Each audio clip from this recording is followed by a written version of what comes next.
I keep my goals to myself, cause whenever I share it with folks, they get a look upon their face and their memory floats to a time where their goals and the stars ain't... What's good? Let's get into Monday Night Raw from July the 6th, 2026. Raw was an okay show. In the main event of the show, we crowned a new WWE champion in the form of CM Punk, who has been gone for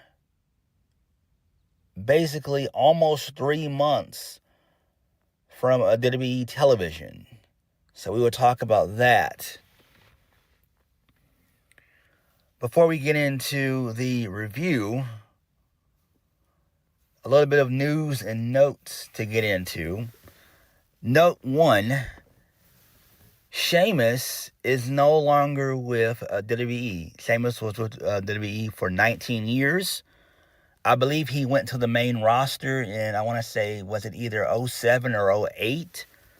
So he's been there for a while. And TKO made him an offer. They restructured his contract, and he chose not to take it. So he now has rejected said offer.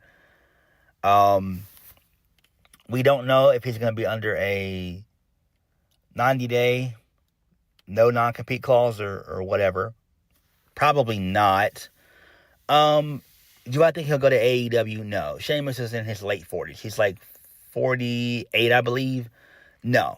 Sheamus needs to go to TNA, right? I've been saying in my TNA reviews that TNA needs a new old guard. So that could consist of Sheamus, Aleister Black, Zelina Vega, the Wyatt Six, and others, right? That should be their old guard, right? To where guys that are in their mid-40s, late 40s, they can go to TNA, right? That's where he should go.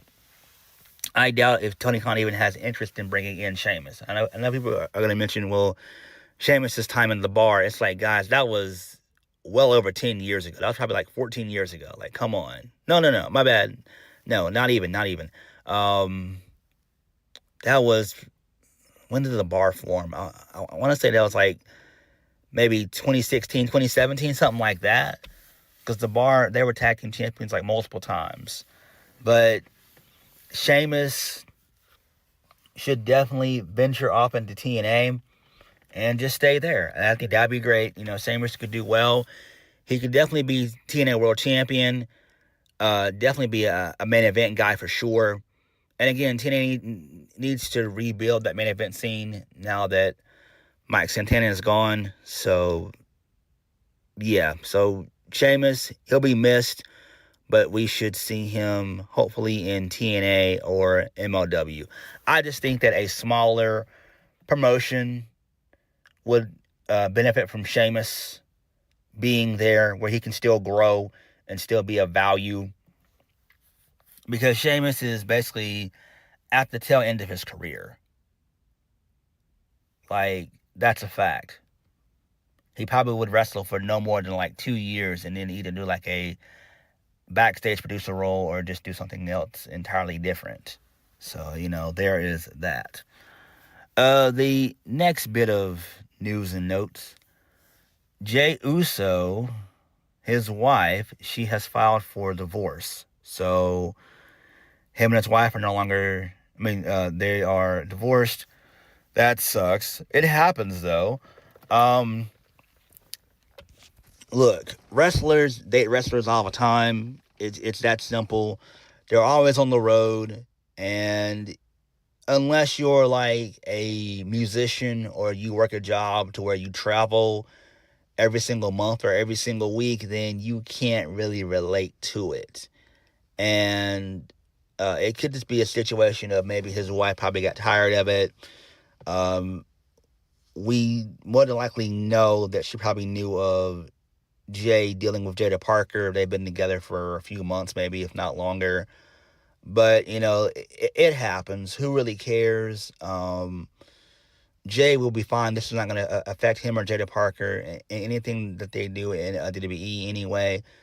Jay's a made man, and Jada, she's doing fine in NXT. So, there's that. But this was a little bit of news I wanted to talk about. But the main thing I want to talk about really is just, Sheamus leaving WWE. But they swapped out one veteran for another veteran. Like I said, they're going to bring in Eric Young. So, there's that. I don't understand, why they're getting rid of Sheamus, though. Sheamus could have been a coach in NXT. Or Sheamus could have went down to NXT for a while, did a program with somebody, and got them over. And, been put into a producer/coach role. Damn. What the hell? But, hey, I don't know. I guess Triple H doesn't give a fuck. So, whatever. It's fine, but Sheamus will be fine. All right, let's go ahead and get into this show. Let's actually start at the beginning real quick, and then from there we'll go into the main event, and then from there we'll get into the rest of the show. We kick the show off with Sami Zayn.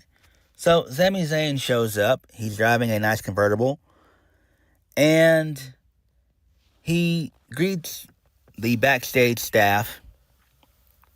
Then he runs into Cody Rhodes. So, Sami tells Cody that he's not going to just swoop in and take back what he thinks is his rightful spot. Cody said he actually just planned to tell him good luck. But he's not wrong about how the match is going to go. So Sami walks away. Gunther then attacks Cody Rhodes from behind and powerbombs him through a table. So Gunther gets into the face of Sami Zayn and he tells him that Sami is a disgrace and a fluke of a champion. Gunther said that he should have never won the title in the first place and that he's coming for Sami Zayn. And then Gunther promptly smashes the face of Cody Rhodes into Sami Zayn's car, and Cody begins to lose some blood.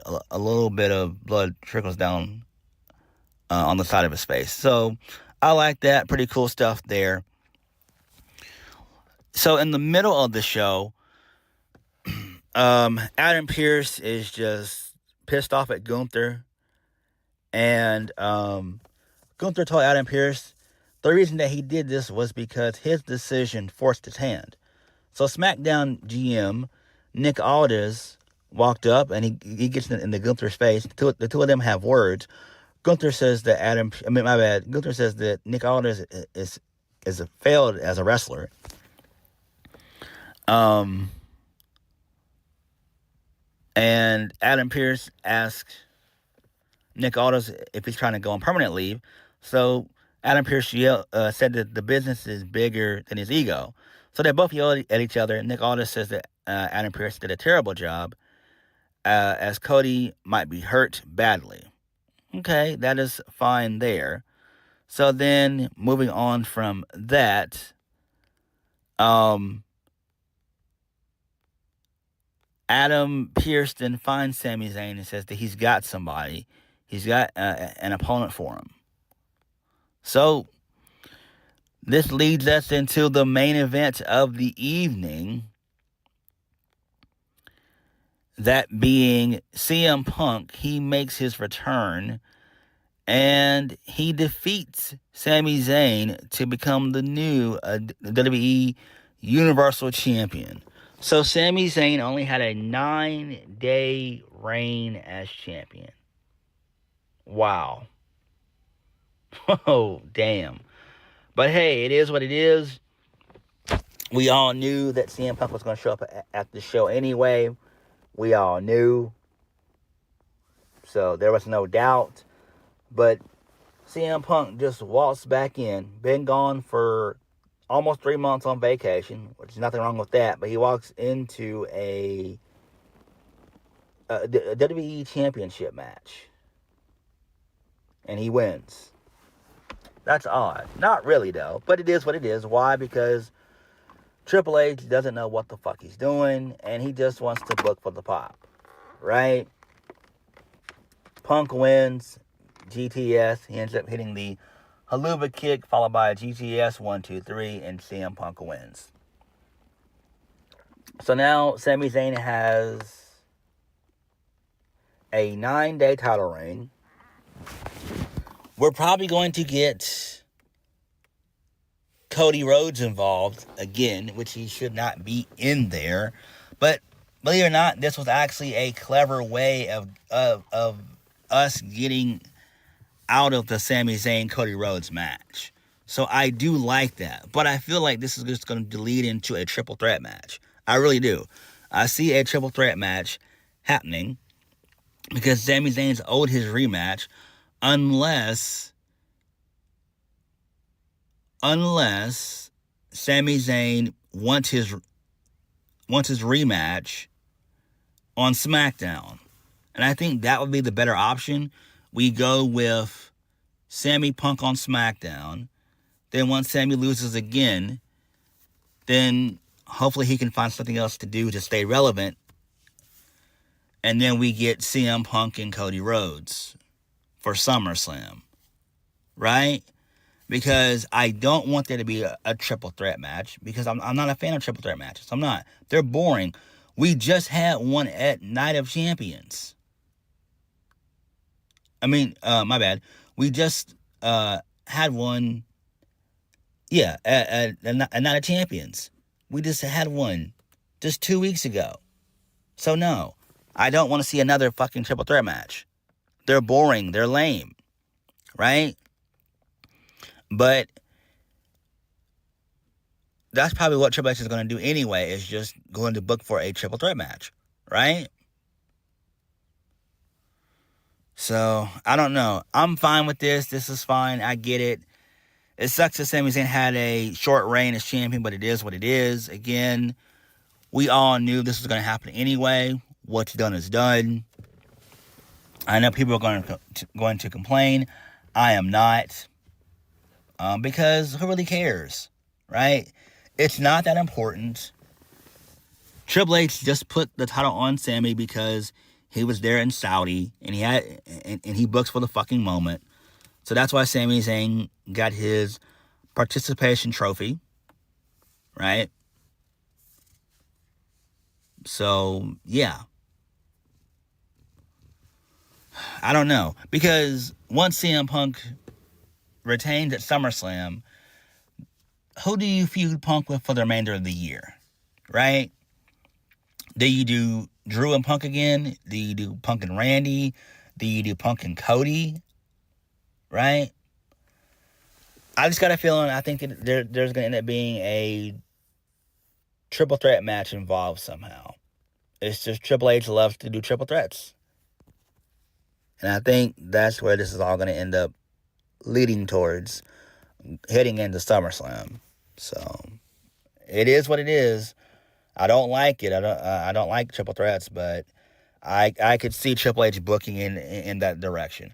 I'd rather them just go ahead and just do CM Punk on SmackDown, get it over with. Sammy loses, and then you do Punk and Cody at SummerSlam, and then you just kind of continue their feud after SummerSlam for a little bit, with CM Punk going over Cody. And then for the remainder of the year, maybe you do Punk and Drew or Punk Gunther or something like that. I don't fucking know. I really don't know. I don't know. But this was fine. This gets people talking and everything. So, there's that.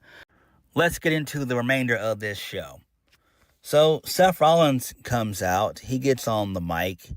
And he cuts this nonsensical, boring promo for like 12 straight minutes.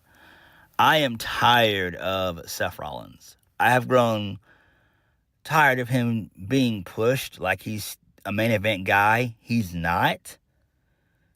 It is time for Seth Rollins to kind of be on that back burner. Right? So Seth comes out, and he gets a good reaction. They chant CM Punk, the crowd, since they're in Chicago. Seth Rollins told them to get it out of their system because he couldn't care less about CM Punk at this point in time, at this moment.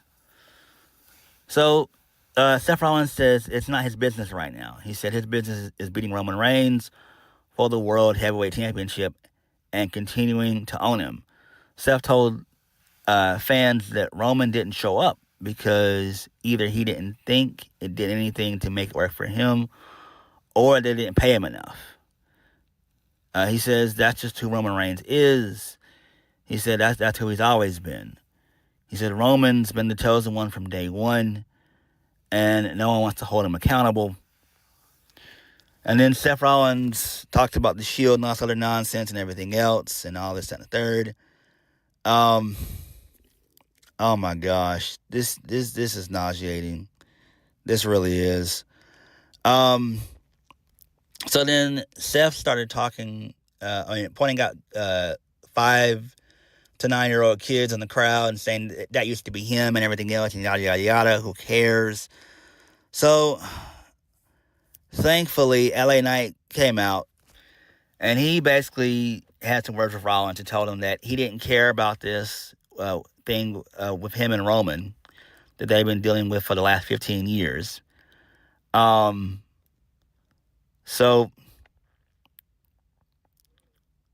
LA Knight said that both him and Seth failed to win King of the Ring, and they continue to have some words. And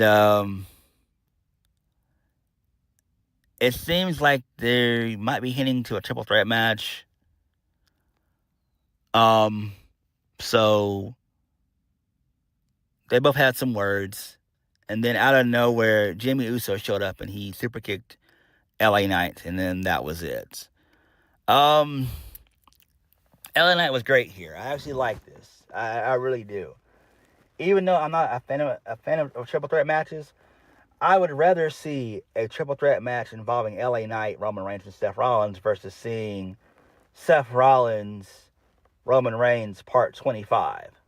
I am over that shit. This is not 2012. This is not 2015. This is not 2016. Enough. This shit needs to fucking end. All right, moving on. This leads us into the first match of the night. The Street Profits, they are defeated by the Vision, Austin Theory, and Braun Breaker. Before the match took place, Paul Heyman, he showed up and he said, the Austin Theory, well, he told Braun Breaker that he couldn't take out Seth Rollins. He told Austin Theory he couldn't even take out Joe Hendry, and he told him to come back with something worthy of your wise men, or don't come back to him at all. Okay, I like that. So, the Vision, they defeat the Street Profits with the help of Maxine Dupri. So, the Street Profits were tag champs for about 2 weeks. So they got basically the Sami Zayn treatment almost. It's like, what the hell? It's like, whatever. I don't fucking care, man, really, at this point in time. I'm guessing this is just going to lead to a Street Profits breakup, more than likely, and it kind of needs to happen. I don't mean that they need to turn heel on each other, right? What I'm saying is, you keep Montez on Raw by himself, and you send Dawkins to SmackDown, right? I think both guys would do very well in the mid card. I think that's what needs to happen, right? And then after the Division won the tag team titles, Maxine Dupri, she kisses Austin Theory. So I'm guessing they're doing like some Judgment Day type shit with the Vision. I don't fucking know. I don't fucking care. This shit is nauseating. I don't care. The heel turn was fine, but whatever. Moving on. So a doctor's backstage checking on Cody and all that jazz. So Cody, he insisted that he could wrestle, but he looked rough. So, there's that. All right, whatever. So Logan Paul was backstage giving a celebration speech to Braun Breaker, Austin Theory, and Maxine Dupri. Paul Heyman walked up to them and said that was the first step, but it was, but it was the only first step. He said at least someone got something accomplished tonight. Austin Theory says thank you. Wise man. So Paul Heyman said he was talking to Maxine Dupri, not Austin Theory. And so then they got into their SUV and then they left. Okay, that's fine. And then Akira Tozawa and Otis, they walked behind the SUV. And so they looked kind of distraught. Heartbroken, if you will. Whatever, that's fine, I guess. More Judgment Day nonsense on this show. Who really cares? So there's that. Next week there's going to be a number one contendership gauntlet match. The winner of that will face Penta at SummerSlam, which is cool. So it's going to be Rusev, Ethan Page, Devon Evans, Dominic Mysterio, Joe Hendry, and Chad Gable, and Dragon Lee. That should be fun as fuck. That'll be fun for sure. That'll go probably a good 30 minutes. And that should start the show. Moving on from that, this leads us into Sol Ruca defeating Raquel Rodriguez to retain the Women's Intercontinental Championship. All right, whatever. Don't really care about this. Sol Ruca wins via the Soul Snatcher. Okay. I think Sol Ruca needs to have another finisher. She really does. Right? I love Sol Ruca. She's great. But you should always have one or two finishers up your sleeve just in case. Again, we want her to be able to use her spine as she gets older. Just keep that in mind, guys. Moving on from that. So Paul Heyman's on this show again. So,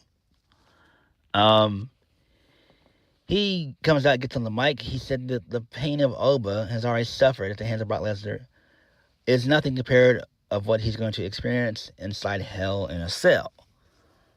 Paul Heyman said that Oba has inspired Brock Lesnar and compelled the Beast to emerge.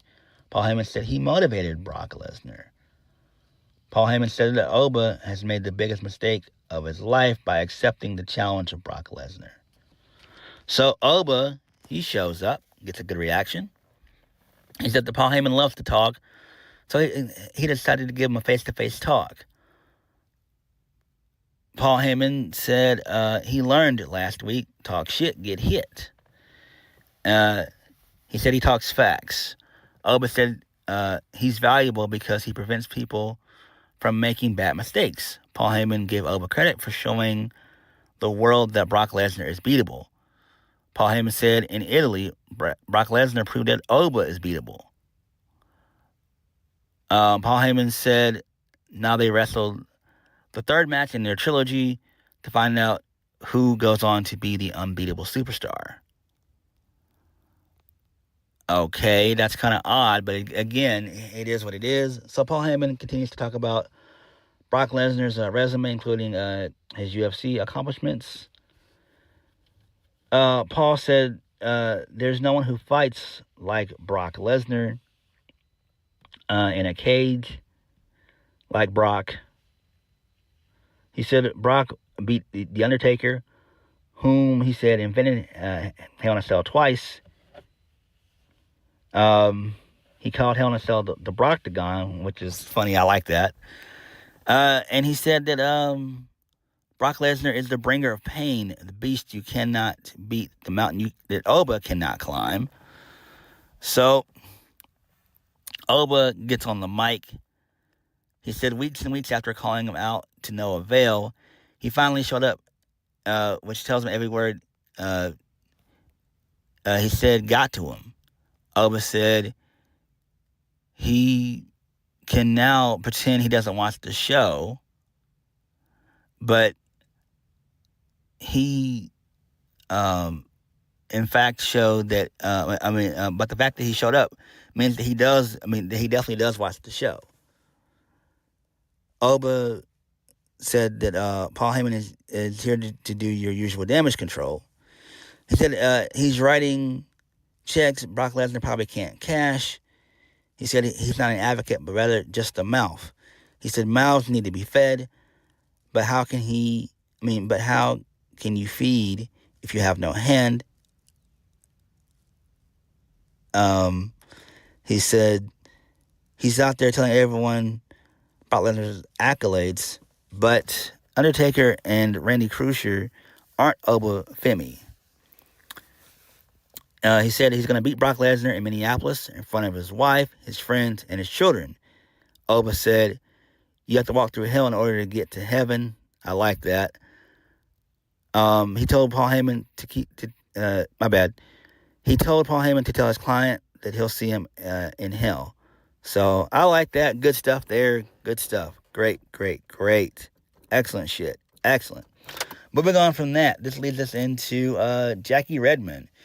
She interviewed Sami Zayn backstage. She said that he was supposed to face Cody, but Cody's no longer able to compete. Sami asked, is he really out? And then he begins to smile. Sami said he and Cody have their differences, but he's the last good guy. He said that he was looking forward to testing himself against QB1. He said apparently it wasn't meant to be. He said he wasn't sure why he was defending his title on Raw in the first place. So he just head over to SmackDown. Adam Pearce promised Chicago a title match. And then he told Sami Zayn to prepare to defend his title tonight. Okay, that's fine. Whatever. Moving on from that, this leads us into Chad Gable and Dragon Lee versus Rusev and Ethan Page. Rusev and Ethan Page, they get the win. This is fine. Rusev blocked in the accolade, and Dragon Lee tapped out. Okay. Who really cares? Then we get some Judgment Day slop, basically. So JD McDonough just runs his mouth saying that he's gonna, hurt Danhausen and yada yada yada come Saturday night's main event. I don't care about this shit. I really fucking don't. This is lame. This really is lame.